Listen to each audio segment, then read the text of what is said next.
Hey guys, guess what? I got an 01 F150 and it's a 4x4. Right now it's in 4 high, as you can see, because it's got a lift kit on it. Look at all that space and ground clearance. But I want to see what happens when I put it in 4 low. So let's hop in. And let's switch it to 4 low. Whoa!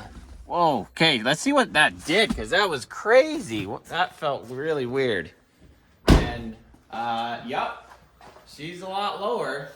Look, there's like there's no wheel gap there at all. That's crazy. What does it do to the back? That's crazy. It dropped at like 7 inches. Man, that's insane. I really like that. Yeah, let's get the side profile. Yeah, I think I'm gonna drive it in 4 low all the time. Yeah. That's fantastic. Ooh, low for the win. Wow. I've never owned a 4x4 before. I didn't know what that switch did. Huh. Now you do. Okay, well,